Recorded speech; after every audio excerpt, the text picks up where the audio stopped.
Electrical easy में आपका फिर से स्वागत है। आज मैं बात करने वाला हूँ डीसी मोटर के अभिलक्षण के बारे में। देखिए, डीसी मोटर के अभिलक्षण के आने का अर्थ क्या है, उसका व्यवहार विभिन्न परिस्थितियों में उसका व्यवहार कैसा रहता है, उसमें ये प्राप्त किया जाता है। देखिए, और इसमें जब हम डीसी मोटर के अभिलक्षण के बारे में पढ़ेंगे, उससे पहले इन फॉर्मूलों को, इन रिलेशनशिप को याद करना, ध्यान रखना बहुत ही ज़रूरी है। तो यहाँ हम जानते हैं बैक ईएमएफ इन्वर्सली प्रोपोर्शनल होता है आर्मेचर करंट के, स्पीड जो होता है मोटर का एन डायरेक्टली प्रोपोर्शनल होता है ईबी के, और इन्वर्सली प्रोपोर्शनल होता है फील्ड फ्लक्स के। उसी प्रकार टॉर्क जो होता है डायरेक्टली प्रोपोर्शनल होता है आई ए के, और टॉर्क इन्वर्सली प्रोपोर्शनल होता है स्पीड के 1/n के। तो यहाँ पे आपको किसी भी डीसी मोटर में ये फॉर्मूला ये रिलेशनशिप एक बराबर होते हैं, वो बदलते नहीं हैं, तो वो हर मोटर पे लागू होंगे।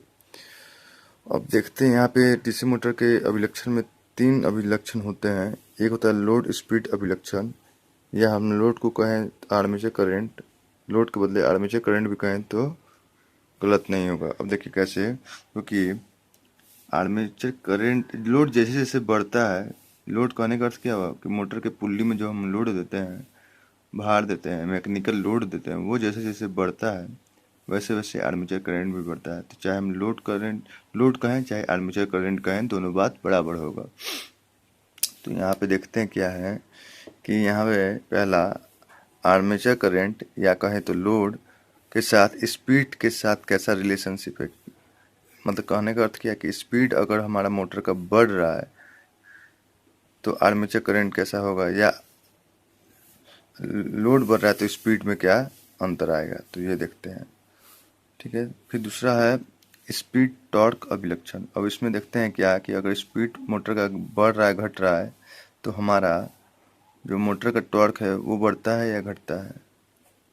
ठीक है, फिर इसमें देखते हैं armature load torque, armature current या कह लें तो लोड के साथ टॉर्क का अभिलक्षण क्या है। मतलब कि अगर लोड भार बढ़ता है तो टॉर्क में क्या होता है, बढ़ोतरी होती है घटोतरी होती है, वो होता क्या है, ये देखते हैं।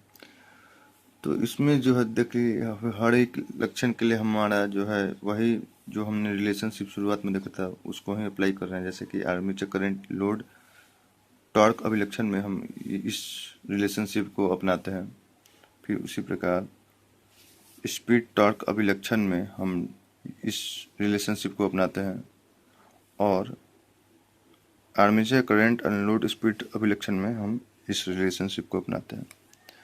तो एक चीज़ मैं बताना चाहूँगा, जब मैं डीसी मोटर के अभिलक्षण को शुरुआत करूँगा बताना, उससे पहले हमको ये कंसेप्ट क्लियर होना चाहिए कि किस समय कैसा ग्राफ बन सकता है। तो पहले देखते हैं इधर armature current and load speed characteristic में। देखिए, एक चीज़ मैं बताना चाहूँगा कि आपका जब भी इन्वर्सनली होता है, मतलब जैसे कि एन इन्वर्सनली आर्मेचर करंट दिया है यहाँ, तो हमेशा ग्राफ जो है आपका ऊपर से लेकर नीचे की ओर ढलान की तरह बनेगा, मतलब ऊपर से नीचे की ओर बनेगा। ठीक है, अब इसमें जो है आपका ग्राफ ऊपर से नीचे की तरफ तो बनता है, लेकिन आपका कोई ज़रूरी नहीं है कि ऐसा ही बने, ऐसा ही बनेगा।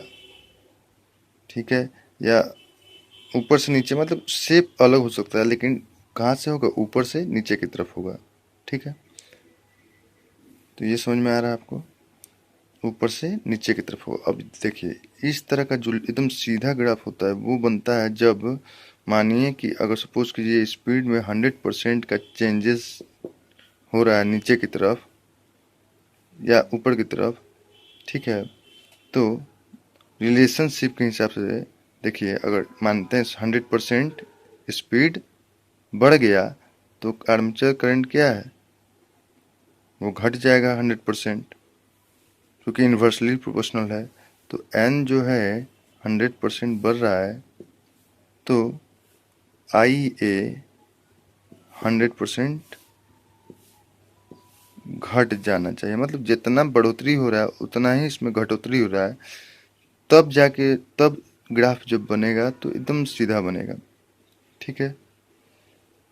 अगर वही अगर मानता हूँ कि यहाँ पे 100% सपोज कीजिए n% स्पीड में बढ़ोतरी हो रही है 100%, अगर आर्मेचर करंट में 20% की घटोतरी हो रही है, तब भी ग्राफ ऊपर से नीचे ही बनेगा, लेकिन सीधा नहीं बनेगा।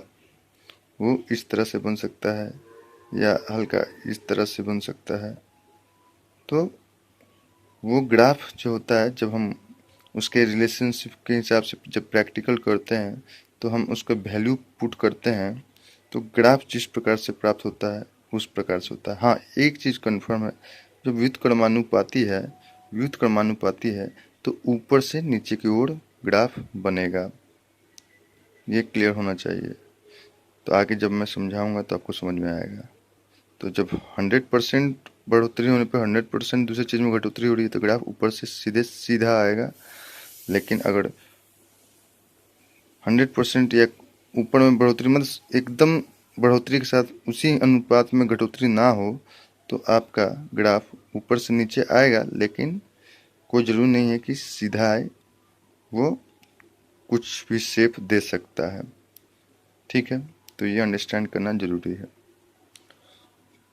वही बात यहाँ पर भी आती है, जब आपका torque inversely proportional to speed है तो 100% अगर इसमें बढ़ोतरी होता था, अगर 100% स्पीड में घटोतरी होगा तो लाइन सीधा आएगा, और अगर उसके कुछ बदलने पे इस पे कुछ बदलाव होता है तो उस तरह से आपका ग्राफ ऊपर से नीचे तो आएगा, लेकिन शेप अलग रहेगा।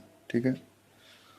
फिर उसी तरह यहाँ पर आर्मेचर में टॉर्क और आर्मेचर करंट में जो रिलेशनशिप है वो भी समानुपाती होने के कारण नीचे से ऊपर की ओर जाएगा। ठीक है। लेकिन क्या 100% इसके बढ़ने पे क्या ये 100% बढ़ रहा है, या 100% इसके बढ़ने पे क्या ये 100% बढ़ रहा है? तो तभी ये सीधा लाइन ऊपर जाएगा। नहीं तो हो सकता है इस तरह का रिलेशनशिप में आपको हो सकता है आपका जो ग्राफ कुछ इस प्रकार से ऊपर जाए। ठीक है। इस प्रकार से ऊपर जाए, हो सकता है सीधा जाए। तो आपका ये तो निश्चित है कि डायरेक्टली प्रोपोर्शनल है तो ग्राफ नीचे से ऊपर जाएगा, लेकिन ये नहीं कह सकते कंफर्म कि ये एकदम सीधा जाएगा या एकदम टेढ़ा जाएगा। वो निर्णय होता है जब हम उसके उसके ऊपर उसके ऊपर जो हम प्रैक्टिकल करते हैं तो हमको जो ग्राफ प्राप्त होता है। जैसे कि अगर हमने किसी मोटर पे, सपोज कीजिए एक मोटर है जिस पे हमने टॉर्क और आर्मेचर करंट के बीच रिलेशनशिप के आधार पे हमको मानिए 10 न्यूटन टॉर्क मिल रहा है, उस पर हमको आर्मेचर करंट इतना मिला। जैसे 10th में आप लोग ग्राफ बना देते हैं उसी तरह यहाँ मिला तो हम लोग यहाँ मिलाते हैं, यहाँ मिलाते हैं, उसी प्रकार से आपका ग्राफ बनाने का काम होता है। तो यहाँ समझने का बात यह है कि डायरेक्टली प्रोपोर्शनल है तो ग्राफ तो नीचे से ऊपर जाएगा, लेकिन सीधा जाएगा टेढ़ा जाएगा, वो डिपेंड करता है कि कितना परसेंट एक पे प्रभाव होने पे दूसरे पे कितना परसेंट प्रभाव हो रहा है, उस पे होगा।